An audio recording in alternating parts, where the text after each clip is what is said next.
Hola, es un placer tenerte aquí. Antes de comenzar, suscríbete al canal y dale like al vídeo. Desde el primer momento en que la conocí, supe que algo no iba bien. Fue una tarde fría de enero, estábamos en una cafetería de Moncloa, y su mirada, de arriba abajo, me atravesó como si intentara descubrir cada uno de mis defectos antes de oír siquiera mi nombre.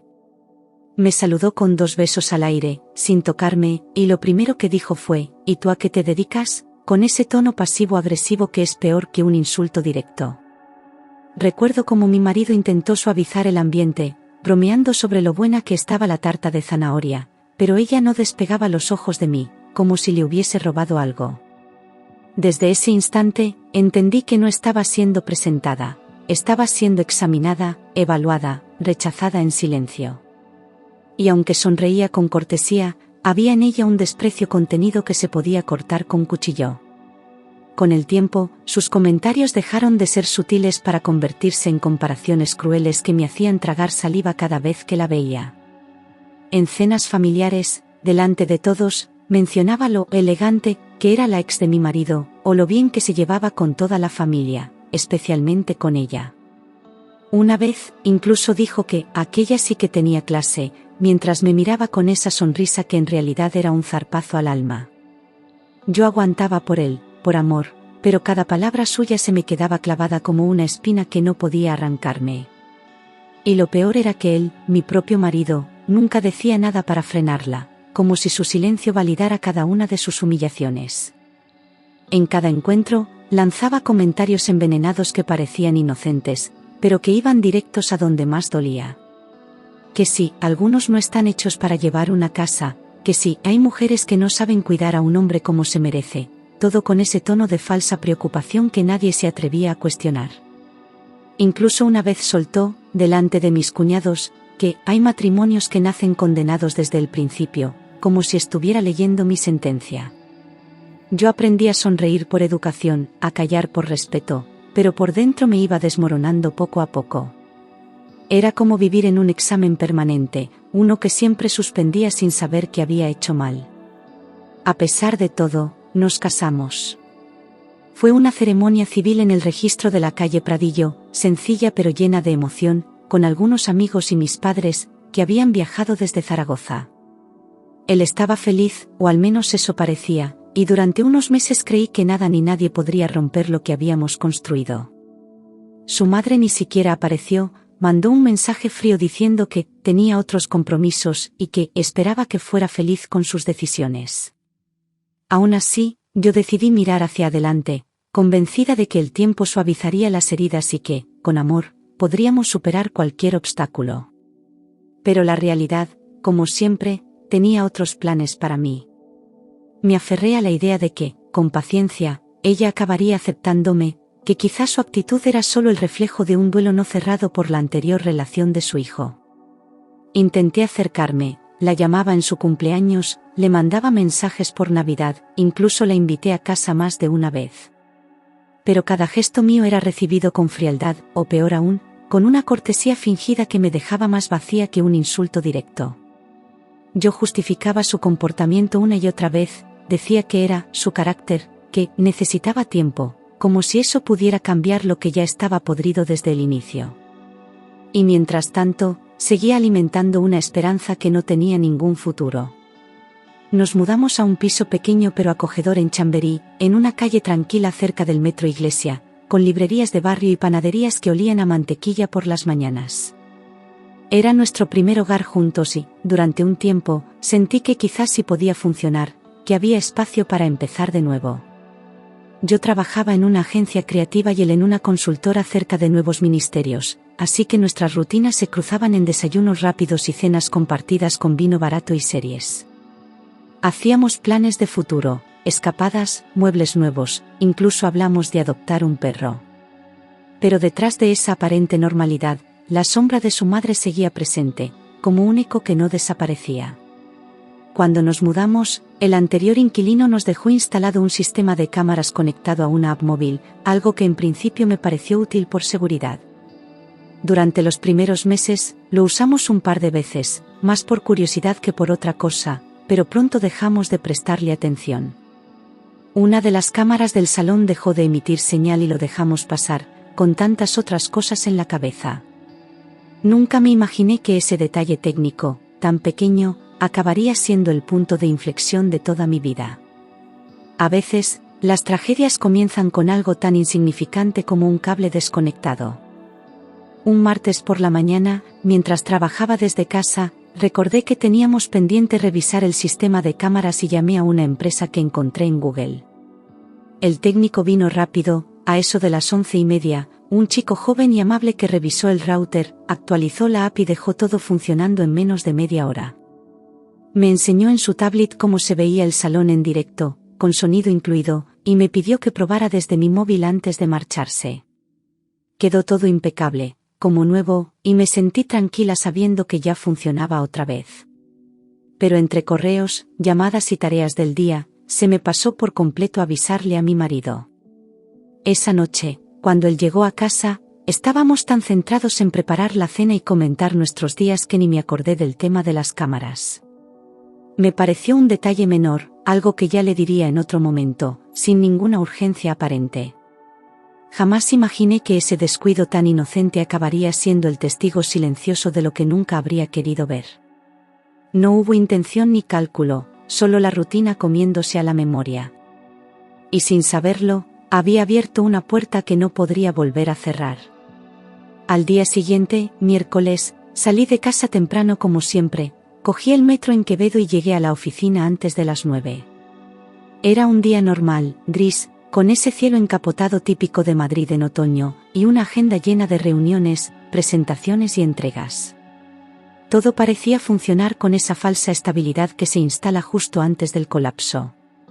Ni por un segundo pensé que ese miércoles se convertiría en el principio del fin. Yo seguía creyendo que vivía en una rutina compartida, sin saber que ya estaba sola en ella. Fue durante el descanso del trabajo, sobre las 12:15, cuando cogí el móvil casi por inercia y abrí la app de las cámaras, solo para comprobar que seguían funcionando. Me sorprendió ver la imagen en directo del salón, todo en orden, luz natural entrando por las cortinas, y el sonido ambiental del tráfico lejano filtrándose por la ventana. Pero entonces escuché la puerta abriéndose y la voz de mi marido, claramente reconocible, entrando a casa a una hora en la que, según él, debía estar en una reunión. Sentí una incomodidad inmediata, una especie de alarma muda en el pecho, y decidí seguir mirando. Aún no lo sabía, pero acababa de cruzar un umbral del que no habría retorno. Me quedé inmóvil, con el móvil en la mano y la respiración contenida, viendo cómo mi marido se quitaba la chaqueta, dejaba el maletín sobre el sofá y se dirigía a la cocina como si estuviera en su casa, que lo era, pero no a esa hora. Lo más extraño fue que no estaba solo. Unos segundos después apareció su madre, con ese abrigo beige que tanto odiaba, entrando detrás de él como si lo hiciera todos los días. Hablaban bajo, pero el micrófono de la cámara captaba cada palabra con claridad quirúrgica. En lugar de sorpresa o incomodidad, se movían con naturalidad, con una complicidad que no encajaba con ninguna de las excusas que él me había dado. Algo dentro de mí se tensó como un resorte, ya no era una sospecha, era el inicio de una verdad incómoda. Mi suegra se sentó en el sofá como si fuera suyo, cruzó las piernas y empezó a hablar sin filtro, con esa lengua afilada que tan bien conocía. Le decía cosas como, ya te dije que esto no iba a durar, o, estás perdiendo el tiempo, mientras se las sentía en silencio, como un niño reprendido por su madre. Yo miraba la pantalla sin parpadear, incapaz de entender cómo podían estar tan tranquilos, tan seguros de que yo no lo sabría jamás. La imagen era clara, la conversación aún más, y mi estómago comenzó a cerrarse como un puño. En esa escena cotidiana, casi doméstica, se escondía una traición que llevaba tiempo cocinándose. Entonces empezó lo peor. Mi suegra, con voz neutra pero firme, comenzó a enumerar mis defectos como si estuviera leyendo un informe. Que si había engordado, que si tenía la cara apagada, que si no me arreglaba como antes, que parecía una mujer dejada, sin chispa. Cada palabra caía como una piedra dentro de mí, porque no solo la decía ella, sino que él no la rebatía, no decía ni una sola palabra en mi defensa. Me observaban, sin saber que yo también los estaba observando, y por primera vez entendí que el enemigo ya no estaba solo fuera, sino también dentro de casa. Era como ver mi relación desde fuera, con ojos ajenos, y darme cuenta de que llevaba meses ignorando señales que estaban por todas partes. Lo que vino después me dejó sin aire. Mi suegra empezó a hablar de su exnovia, esa que siempre estaba presente en forma de comparación, pero que ahora tenía nombre y apellido, recuerdos y planes. Dijo que era una mujer de verdad, que nunca entendió por qué él la dejó, que todavía estaba a tiempo de recuperarla. Él no solo no lo negó, sino que susurró un «ya lo he pensado», como si esa idea llevara tiempo rondándole la cabeza. Fue como si alguien me arrancara de golpe el suelo bajo los pies, todo lo que creía seguro se volvió mentira. Lo más grave no fue lo que dijeron, sino cómo lo dijeron, como si planearan mi salida con la misma frialdad con la que se hace una limpieza de armario. Ella le dijo que tenía que dejarme pronto, que no merecía seguir perdiendo tiempo conmigo, que si quería rehacer su vida, tenía que ser ahora. Le hablaba como quien da un consejo práctico, sin emoción, sin pensar que estaba hablando de una persona real, de su nuera, de mí. Él asintió, con los ojos clavados en el suelo, y murmuró: «Tienes razón, no puedo seguir fingiendo». Me dolió más esa frase que cualquier grito, no era rabia, era indiferencia. Esperaba, en el fondo, que él dijera algo, que pusiera un límite, que me defendiera de tanto veneno, pero no ocurrió. Se limitó a asentir, con ese gesto resignado, como si estuviera completamente de acuerdo con todo lo que ella decía. No hubo una sola palabra para salvarme, ni una duda, ni una protesta, solo silencio. En ese momento entendí que no era solo víctima de una suegra cruel, sino también de un marido cobarde que había dejado de estar de mi lado. Fue como ver cómo se rompía algo que ya llevaba mucho tiempo agrietado sin que yo quisiera aceptarlo. Entonces lo escuché, lo que nunca pensé oír de su boca: «Con ella ya no siento nada, me siento atrapado». Me dolió como un golpe físico, como si alguien me empujara por la espalda y no pudiera amortiguar la caída. No gritó, no lo dijo enfadado, lo dijo tranquilo, como una confesión que llevaba tiempo guardando. Me quedé paralizada, con el corazón latiendo fuerte y las manos heladas, sin saber si llorar o vomitar. Aquella frase fue el puñal final: ya no había amor, solo costumbre, y ni siquiera era una costumbre querida.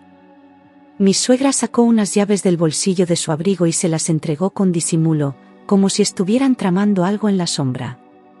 «Mañana me voy todo el día, tendrás la casa para ti», dijo con voz baja pero clara, mientras él las guardaba en el bolsillo de su americana sin decir palabra.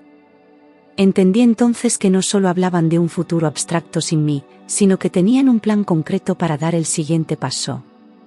Aquello no era una conversación emocional, era logística.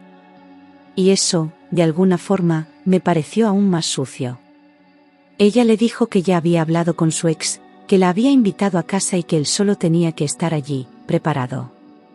Dijo que se marcharía temprano, que dejaría todo listo, que no quería verlo seguir desperdiciando su vida conmigo. Él sonrió, y esa sonrisa me desgarró más que cualquier palabra dicha antes. Se notaba la ilusión, el deseo, las ganas de que llegara ese momento, como si por fin se quitara un peso de encima. Me quedé congelada frente a la pantalla, sabiendo que acababa de presenciar la ejecución fría de mi propio reemplazo.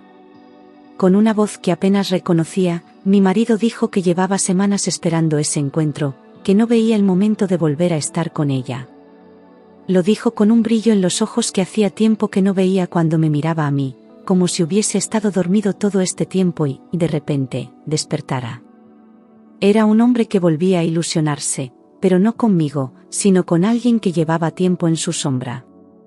Y yo, que seguía pensando en cómo mejorar lo nuestro, escuchaba desde una oficina cómo él planificaba empezar de nuevo con otra. Fue ahí donde supe, con certeza, que no había marcha atrás. Tuve que levantarme de la mesa como si nada, con una sonrisa mecánica mientras mis compañeros charlaban sobre la comida que pedirían ese día. Sentía un temblor constante en las manos y una presión en el pecho que no sabía si era rabia, tristeza o shock. Caminé por el pasillo del trabajo con la cabeza baja, como si me hubieran partido por dentro y nadie pudiera verlo. A cada paso, repetía en silencio las frases que acababa de escuchar, sin poder creérmelas del todo. Sabía que tenía que actuar, pero todavía no sabía cómo sostenerme en pie. Saqué el móvil del bolsillo y volví a abrir la grabación en la app, temblando, con miedo de que se hubiera borrado, de que todo hubiese sido una pesadilla. Pero allí estaba, nítido, con sonido perfecto, cada palabra, cada gesto, cada traición. Sin pensarlo 2 veces, activé la grabación de pantalla y guardé todo en el carrete del móvil, luego lo subí a la nube y me envié una copia por correo. Lo hice como un acto reflejo, sin emoción, solo con la necesidad urgente de protegerme. Porque si alguna vez me llegaban a decir que estaba loca o que lo había imaginado, tendría la verdad en la palma de la mano. Me encerré en el baño como una fugitiva, cerrando la puerta con pestillo y sentándome en la tapa del váter con la cabeza entre las manos. Las lágrimas me cayeron sin esfuerzo, como si hubieran estado esperando su turno desde hacía semanas, y por fin pudieran salir. Me costaba respirar, me sentía humillada, expuesta, vacía, y al mismo tiempo, furiosa. Era como si me hubieran arrancado una parte de mí y la hubieran tirado al suelo sin cuidado. No sabía si gritar, si romper algo, si irme del trabajo y no volver nunca más. Esa tarde volví a casa como si caminara sobre cristales, con la mente ida y el estómago revuelto. Cuando abrí la puerta, todo estaba en orden, los cojines en su sitio, la luz del atardecer entrando por la ventana, el olor a suavizante aún flotando en el aire. Pero yo ya no era la misma. Crucé el pasillo sabiendo que él había estado allí horas antes, planeando mi final con la mujer que nunca dejó de amar. Me senté en el borde de la cama, mirando la pared, esperando a que él llegara sin tener idea de que yo ya lo sabía todo. Apenas puso un pie en casa, me saludó con un beso en la mejilla y dijo que esa noche tenía una reunión con un cliente importante, que no sabía a qué hora volvería. Me lo dijo mirándome a los ojos, con esa tranquilidad que solo tienen los que creen tenerlo todo bajo control. Asentí en silencio, como si no pasara nada, como si no llevara todo el día reviviendo su traición una y otra vez. No le pregunté con quién, ni dónde, ni cuánto tiempo, lo dejé hablar, como si aún pudiera sostener su mentira. Y mientras él se cambiaba de ropa, yo solo pensaba en cuánto tiempo llevaba engañándome sin pestañear. Mientras lo escuchaba hablar de esa supuesta reunión, yo asentía con la cabeza, pero por dentro solo podía repetir la frase que había oído en la grabación: estoy deseando volver a verla. Ya no había lugar para dudas, para excusas, ni para explicaciones posibles. Él se iba a ver con su ex, a casa de su madre, y yo lo sabía todo, desde el principio hasta el final. Y aún así, tuve que fingir que creía cada palabra, como si no llevara clavada en el pecho la certeza de que me estaba dejando en pedazos. Aprendí en ese momento lo que era vivir en silencio con una verdad que te quema por dentro. Lo vi perfumarse frente al espejo del baño, eligiendo la camisa que más le favorecía, peinándose con cuidado, revisando el móvil con una sonrisa que no me dirigía a mí. Cuando salió del dormitorio, me dio un beso en la frente como si todo estuviera bien y dijo: no me esperes despierta, puede que se alargue. Le respondí con un vale, no te preocupes, que me sonó ajeno, como si lo dijera otra mujer, una que ya no sentía nada. Cerró la puerta con esa calma cruel de quien sabe que está mintiendo, pero no teme ser descubierto. Me quedé sola, rodeada de una casa que ya no era hogar, solo escenario. Intenté dormir, pero el cuerpo no me obedecía. Di vueltas en la cama, encendí y apagué la lámpara, escuché el sonido de los coches fuera como si fueran olas que me arrastraban. Repetí cada palabra, cada gesto, cada imagen que había grabado, como si torturarme fuera la única forma de mantenerme despierta. Imaginé su cuerpo con ella, sus risas, sus manos, todo lo que alguna vez fue mío y ahora se lo regalaba a otra sin ningún pudor. Era una noche sin final, sin consuelo, sin lágrimas ya, solo vacío. Y en ese silencio, entendí que ya no podía seguir viviendo como si no supiera lo que sabía. Al amanecer fui al baño, encendí la luz y me miré al espejo como quien busca a una desconocida. Tenía los ojos hinchados, la piel apagada, el alma rota. Me senté en el borde de la bañera y me observé como si fuera otra persona, una mujer triste, invisible, olvidada incluso por el hombre al que más había amado. Me sentí pequeña, ridícula, como si hubiera estado compitiendo en una carrera en la que nunca tuve ninguna oportunidad. Y sin embargo, dentro de todo ese desastre, algo empezó a moverse, una rabia sorda, una fuerza nueva que no conocía. Necesitaba hablar con alguien que me recordara quién era, y la única persona que me vino a la cabeza fue Marta, mi amiga desde la universidad. La llamé temblando, con la voz rota, y al segundo de oírme ya sabía que algo estaba mal. Le conté todo, sin filtros, las cámaras, la grabación, la conversación, las llaves, la ex, todo.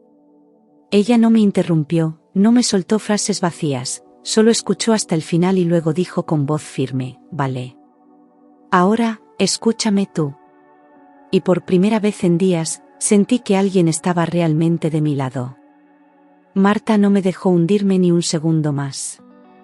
Me dijo con voz clara, sin titubear, no lo enfrentes todavía. Guarda pruebas, protégete. Piensa en ti. No era el momento de dramatizar ni de darle a él la oportunidad de negarlo todo o manipular la historia.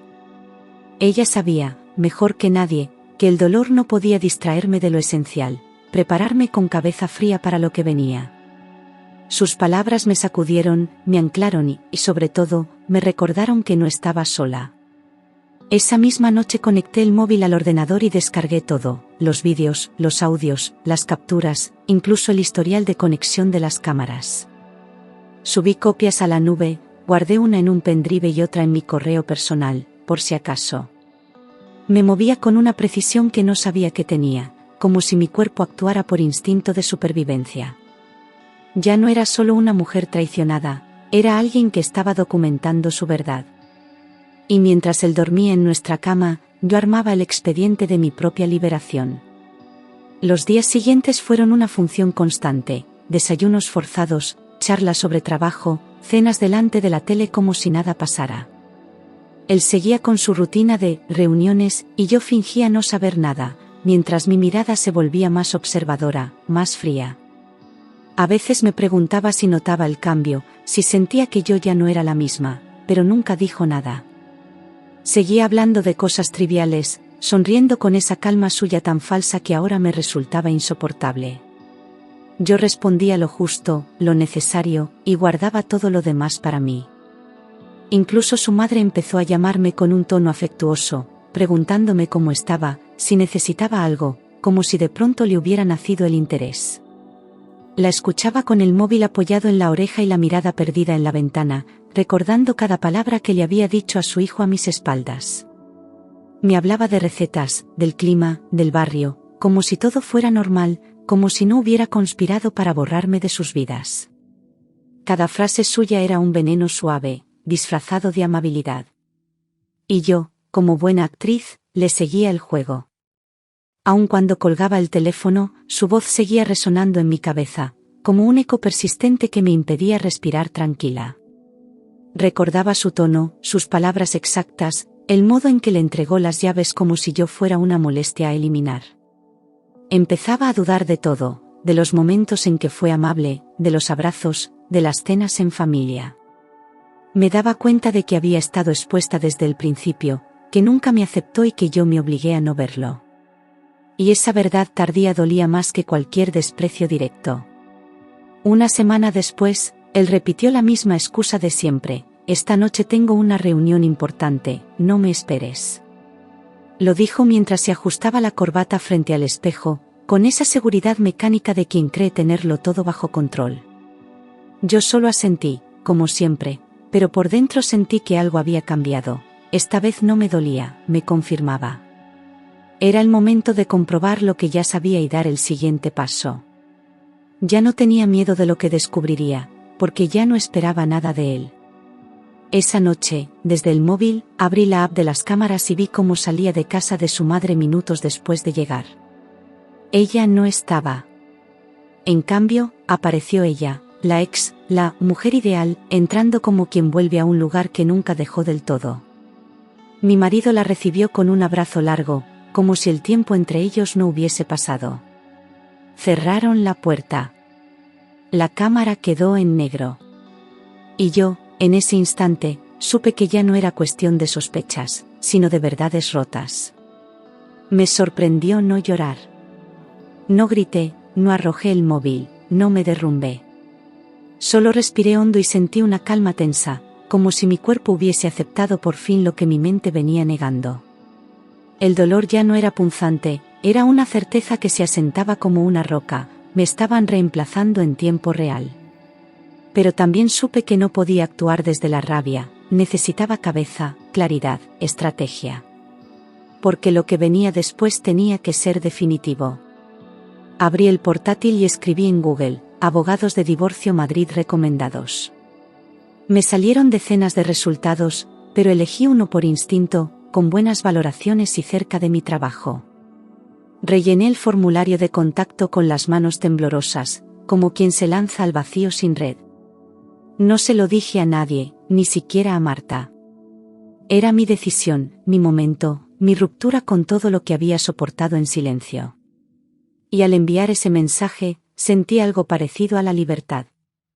2 días después me reuní con el abogado en una oficina discreta cerca de Alonso Martínez. Llevé el móvil con las grabaciones, los pantallazos, todo ordenado en una carpeta digital. Me miró con atención mientras hablaba, sin interrumpirme, y al terminar me dijo algo que me heló: tienes pruebas más que suficientes. Esto no va a ser difícil. Me explicó los pasos con claridad, sin rodeos, y por primera vez sentí que tenía un camino trazado. Salí de allí con la cabeza alta, con miedo, sí, pero también con determinación. El abogado revisó cada vídeo con la calma de quien ha visto cientos de historias parecidas, pero su rostro no ocultaba la gravedad de lo que contenían. Me dijo que tenía un caso sólido: abandono emocional, deslealtad probada y vulneración de la convivencia. Su tono no era alarmista, era firme, claro, casi quirúrgico. Me explicó que incluso si él intentaba negarlo, las imágenes hablaban solas. Y escuchar eso fue como quitarme un peso del alma. No era yo la que exageraba, era él el que se había cruzado todas las líneas. Su consejo fue claro: mantener la calma, no confrontarle aún, reunir documentos bancarios, nóminas conjuntas, titularidades, todo lo que pudiera respaldar mi situación. Me recomendó seguir la rutina con la máxima naturalidad, como si nada estuviera ocurriendo, mientras por dentro me armaba con datos, fechas y pruebas. Era difícil, durísimo, porque cada conversación con él era un acto de contención, una escena ensayada. Pero también era necesario. Porque esta vez no iba a irme rota, iba a salir con la cabeza alta y todo en regla. Esa noche volvió sonriente, como si el día le hubiera ido perfecto, y me preguntó qué había para cenar con una familiaridad que me repugnó. Yo ya no le miraba como antes, pero fingía una ternura ausente, servía los platos, comentaba algo trivial del trabajo. Cada gesto mío era un espejo vacío que él no sabía interpretar. Y mientras hablábamos sobre series y recetas, yo pensaba en el documento de separación que ya estaba en borrador. Vivíamos en la misma casa, pero en realidades completamente opuestas. A veces me sorprendía mirándole en mitad de una conversación banal y pensar: ¿cómo llegamos aquí? ¿Cuándo se rompió todo? Me hablaba de su día, de colegas, de planes para el fin de semana, sin saber que yo ya no escuchaba nada. Yo respondía con monosílabos, con la voz baja, mientras sentía una punzada en el estómago cada vez que le veía tocar su móvil. No necesitaba insultos ni gritos, su indiferencia hacia lo que estaba destruyendo ya era un dolor que no se podía nombrar. Y aún así, me mantenía firme. Una noche, después de cenar, me encerré en el baño y me miré al espejo durante minutos, en completo silencio. No lloré. No temblé. Solo supe, con una calma extraña, que estaba lista. Ya no necesitaba otra prueba, ni otra mentira, ni más confirmaciones, lo sabía todo. Y por primera vez, no sentí miedo, sentí fuerza. Lo esperé en casa como cualquier otro día, con la mesa puesta y la cocina oliendo a tomate y ajo, como si fuese una noche normal. Cuando se sentó frente a mí y empezó a hablar de una reunión absurda que claramente no existía, le miré a los ojos sin parpadear. Le interrumpí en seco, sin elevar la voz: he visto las cámaras. Lo sé todo. Al principio, no reaccionó, como si no hubiera entendido el idioma, como si mis palabras fueran ruido. Pero bastaron unos segundos para que el color desapareciera de su cara y la mentira se derrumbara entera. Se quedó mudo, con los cubiertos aún en las manos, y luego los dejó caer lentamente sobre el plato. Me miraba como si yo fuese otra persona, como si no pudiera creer que me hubiera adelantado a su juego. Intentó sonreír, como buscando alguna salida posible, pero ya no había espacio para ficciones. Su cara lo decía todo: culpa, sorpresa, rabia, y sobre todo, miedo. Por primera vez, fue él quien no supo qué decir.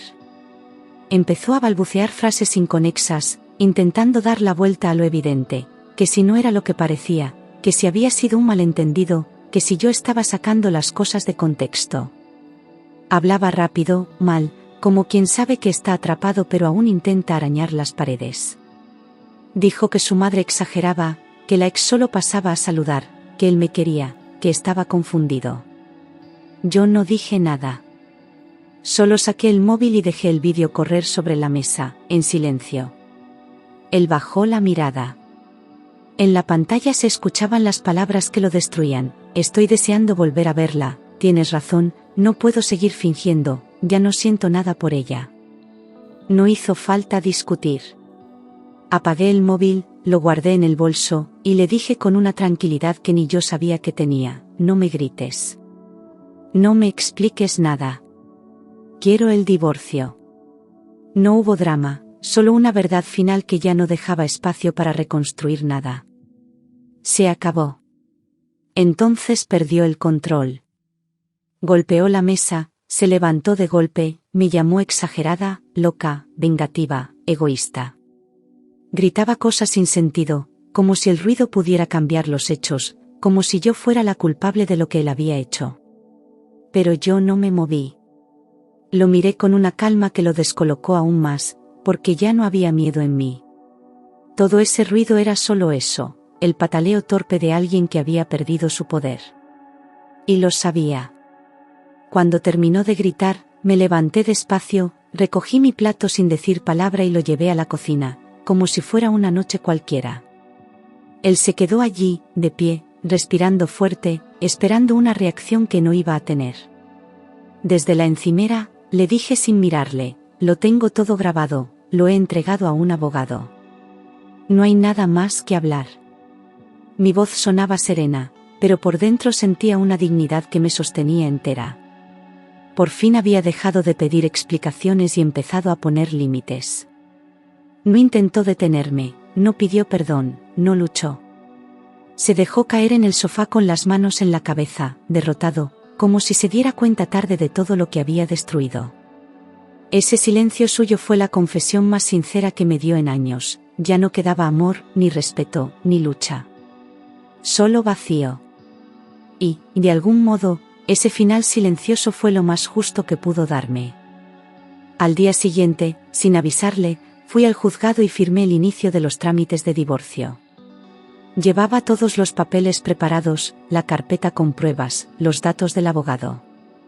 Fue rápido, burocrático, casi frío, pero sentí una descarga emocional al salir de allí, como si me hubieran quitado un peso de encima.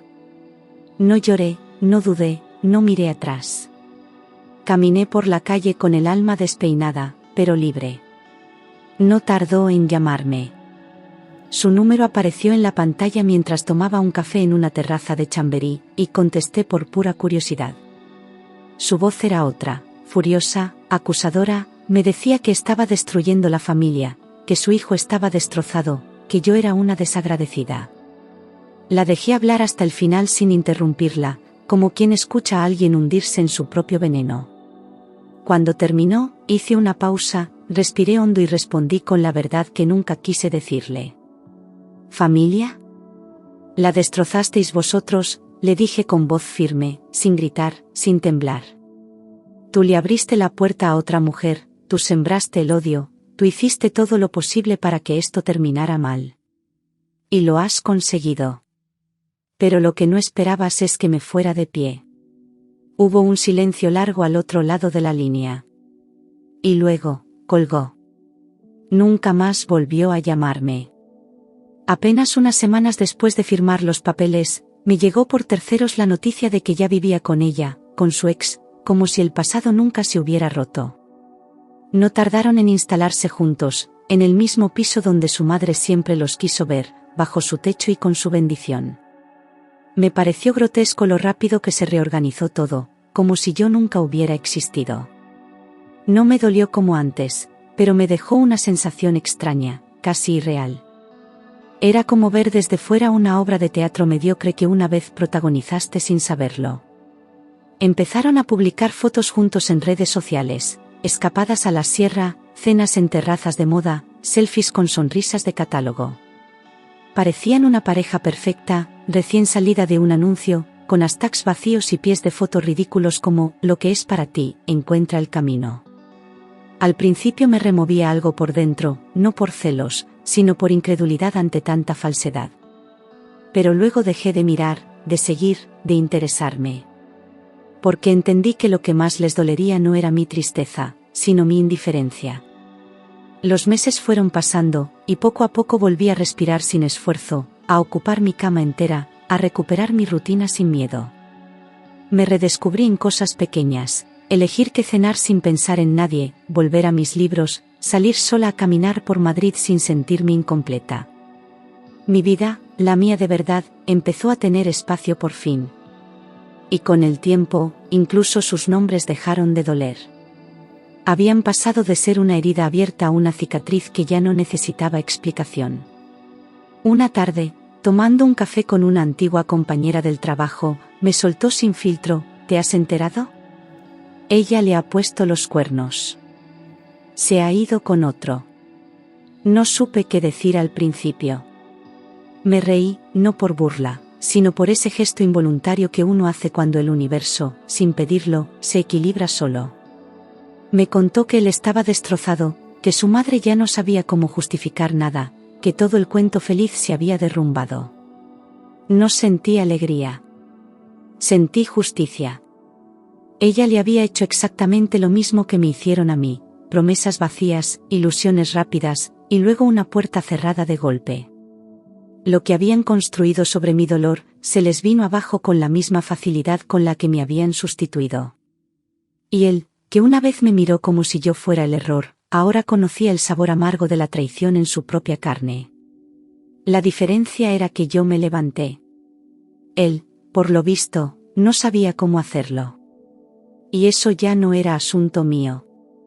No necesité vengarme, ni buscar explicaciones, ni gritar mi verdad en ningún sitio. La vida, con su propio ritmo, se encargó de poner a cada uno en su lugar sin que yo moviera un dedo. Vi cómo se desmoronaban sus mentiras, cómo su madre se quedó sin argumentos, cómo él entendió, demasiado tarde, el valor de lo que había perdido. Yo seguí adelante, más fuerte, más entera, sin mirar atrás, sin rencor. Porque a veces la mayor victoria no es castigar, es sanar y no volver.